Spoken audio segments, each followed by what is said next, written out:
In the summer of 1977, New York was paralyzed by fear.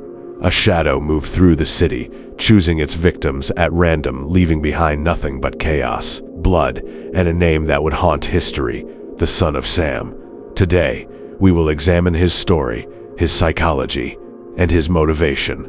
Let's start with his story, because understanding his past will help us understand the man he became. He was born in 1953. His original name was not David Berkowitz, David Falco. After being adopted, his name was changed to David Berkowitz. As he grew up, it became clear that he was highly intelligent. But instead of using that intelligence for good, he used it for harmful behaviors, torturing animals, and committing petty theft. Because of these behaviors, he was taken to a psychologist.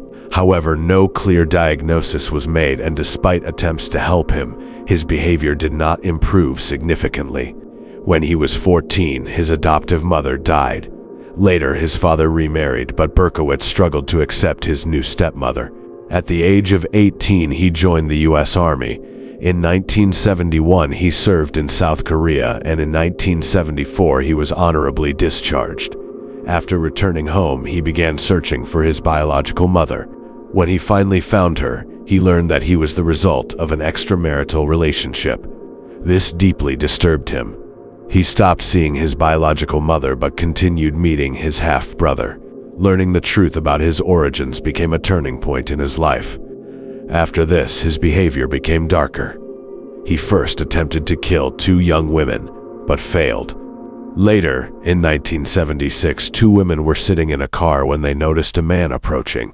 That man was Berkowitz. He shot them, killing one and seriously injuring the other. After the attack, he quickly fled the scene. He continued attacking women in similar ways, killing and injuring several victims until he was finally caught. Now let's look at how he was captured. David Berkowitz was arrested in August 1977 after making a small but critical mistake.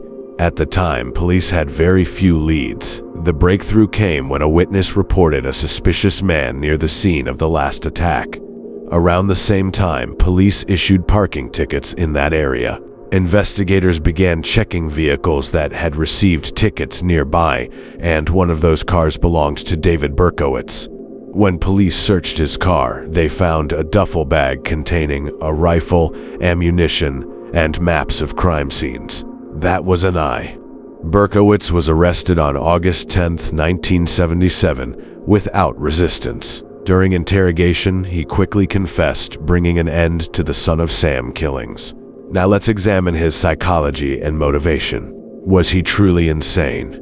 According to many experts, Berkowitz was not clinically insane and did not show clear signs of schizophrenia. However, in this video, we will consider the possibility that he suffered from serious psychological disturbances. When we look at his childhood, we see signs of neglect and emotional instability. Learning that he had been rejected at birth deeply affected him. Such experiences can lead to anger, aggression, and attachment problems.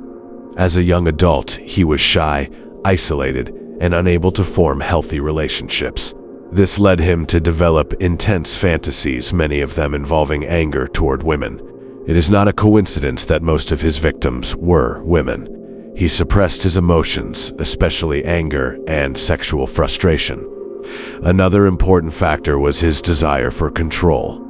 He may have chosen women as victims because he perceived them as more vulnerable.